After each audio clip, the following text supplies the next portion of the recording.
자폐 스펙트럼이나 발달 지연이 있는 우리 아이들 어떻게 놀아줄 것이냐. 아까 좀 되게 제가 무겁게 말을 드렸는데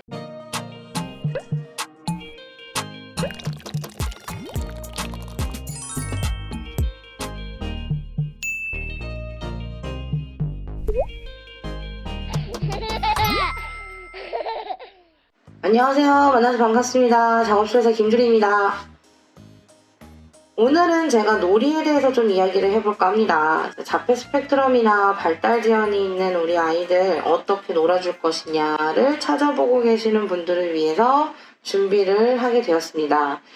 일단 이 영상을 찾아보시게 된 의도는 저는 두 가지일 거라고 생각해요. 하나는 사회성을 올리기 위해서, 그리고 또 하나는 인지적인 부분을 올리기 위해서라고 생각을 합니다.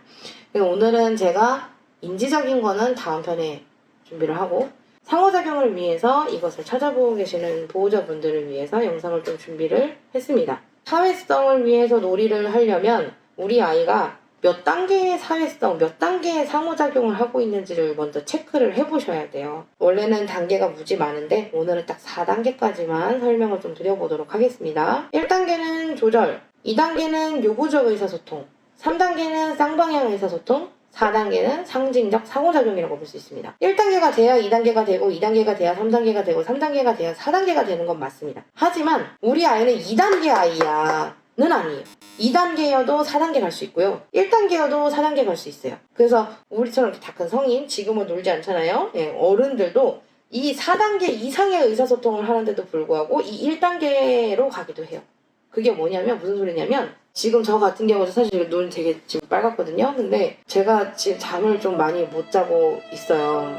그래서 지금 이 영상을 찍는데 많이 틀려요.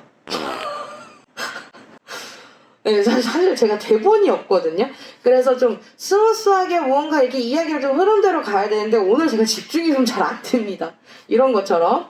이제 어른들도 어제 잠을 못 잤어요. 근데 내일 장거리 운전을 해야 돼요. 근데 운전이 쉽지 않잖아요. 그런 것처럼 이제 내가 내일 장거리 운전해야 되니까 나 오늘 일찍 자야 돼. 이런 것들이 다 조절이에요. 근데 이제 자폐 스펙트럼 아이들은 감각적인 처리 기능에 있어서 기능상의 문제다라고 이야기를 하기 때문에 나한테 해가 되지 않는 어떠한 자극들도 불편하게 생각을 합니다. 불편하게 받아들여져요.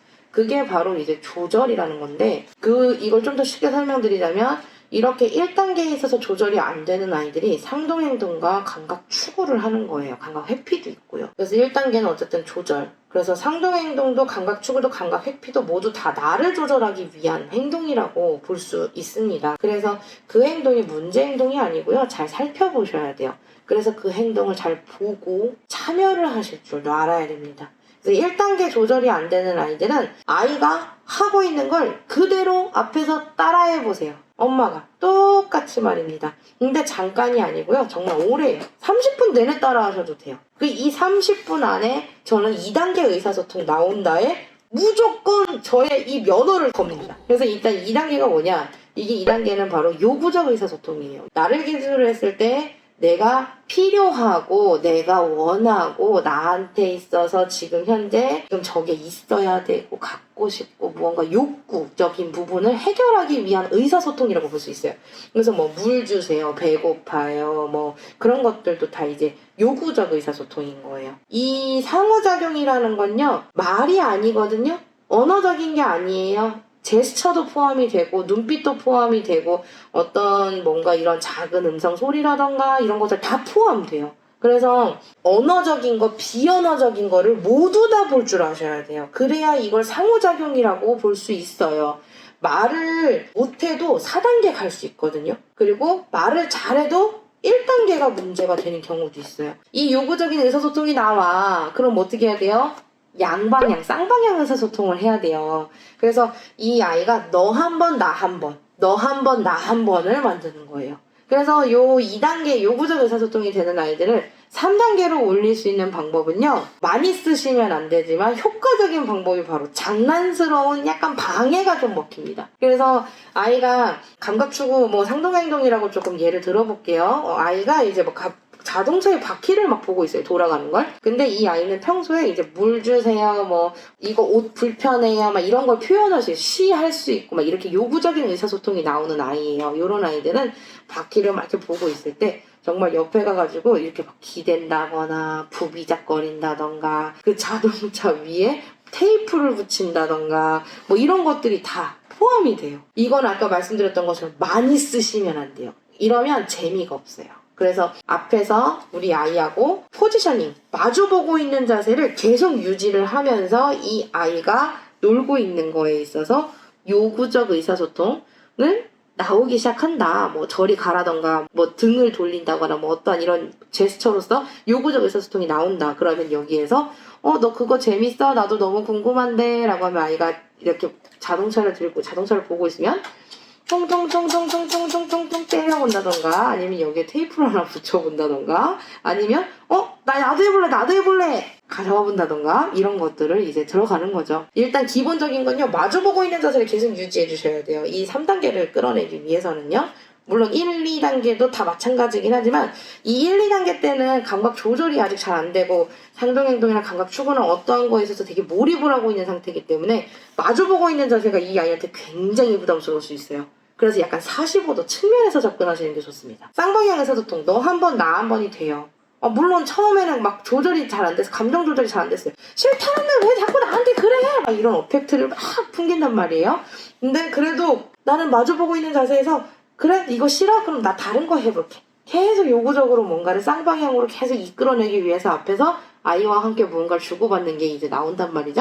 자, 그래서 이게 주고받는 게 최소 6개에서 최대 20개까지 나와요. 그러면 여기에서 상징적 의사소통이 들어가는 거예요. 상징적 상호작용. 상징적 상호작용은 이게 젓가락이 될 수도 있고요. 이게 엄청 뜨거운 소세지가 될 수도 있고요. 내가 엄마가 될 수도 있고요. 내가 아이가 될 수도 있어요. 이런 상징적 상호작용이 나오는 겁니다. 상징적 상호작용에는 내가 생각하고 내가 느낀 거를 너도 느껴? 나도 그렇게 생각해. 공감도 이제 일어나요. 그래서 어떠한 느낌에 있어서 표현을 할 수 있는 거죠. 그래서 역할놀이가 대표적으로 4단계라고 볼 수 있습니다. 역할놀이 중에서도 의도적인 의사소통만 하는 아이들이 있어요. 역할놀이 중에서도 쌍방향 의사소통만 하는 아이들이 있어요. 그럼 이런 아이들은 이제 여기서 이제 4단계인 상징적 의사소통을 만들어 보는 거죠. 아이가 열심히 나 혼자서 나 혼자 주방놀이 앞에서 막 요리를 막 해요. 막 오지 말래. 나 원하지 않는데. 나는 지금 막 이거 요리할 거래. 그럼 옆에서 혹시 국자 필요해? 아니야? 그래? 혹시 포크는? 아니야? 그래? 그렇다면은 이거 되게 뜨거운 고추인데 혹시 요리할 때 필요해? 이렇게. 무언가 거기서 이제 들어가는 거예요. 그래서 우리 아이가 지금 현재 1단계냐, 2단계냐, 3단계냐, 4단계냐를 먼저 체크를 해보시고 기준이 1단계 조절이 돼, 2단계 요구적 의사소통이 돼. 그렇다면 요 1, 2단계, 3, 4단계 요 기준이 바로 뭐냐면요. 참여예요. 1단계에는 조절을 해야 되고 2단계는 이제 참여가 나와야 되고 내가 아니라 우리 엄마 아빠가 어떠한 것을 준비를 했을 때 거기에 내가 참여가 되는 게 이제 2단계인 거고요. 1, 2단계 때 아이들은 사실 보호자, 놀아주려고 지금 생각하고 계시는 분이 놀이의 판을 깔아주셔야 돼요. 근데 대신에 아이가 좋아하는 자극이 있는 놀이 내에서 아이가 선택권을 줘야 돼요. 1, 2단계인 아이들은 엄마가 주도할 수 있다. 이 주도를 하기 위한 어떠한 놀이는 어떤 감각을 좋아하는지를 먼저 체크를 해봐야 된다. 그 좋아하는 감각은 어머님들께서 말씀하시는 감각 추구와 상동 행동을 볼 필요가 있다. 이게 바로 팩트고요. 자, 우리 아이가 이제 3단계, 4단계의 상호작용이 나오는 아이예요. 그렇다는 거는 엄마가 주도하는 놀이보다는 아이가 주도하는 놀이에 엄마가 들어가야 된다. 이게 바로 팩트인 겁니다. 아이가 주도하는 곳에 엄마가 탐색을 하고 참여를 해야 되는 거예요. 아까 좀 되게 제가 무겁게 말을 드렸는데 진짜 이거 정말 기억하셔야 됩니다. 아이가 관심이 없는 건 가르칠 수 없어요. 아이가 지금 현재 관심을 갖고 아이가 흥미를 갖는 것부터 엄마가 먼저 들어가셔야 돼요. 그래야 놀이가 올라가고 사회성이 올라갈 수 있습니다. 오늘 제가 준비한 영상은 여기까지고요. 다음 편에는 놀이를 통해서 인지 발달을 어떻게 할 것이냐에 대해서 조금 준비를 해보도록 하겠습니다. 영상 시청해주셔서 너무너무 감사하고요. 오늘도 행복하세요. 감사합니다.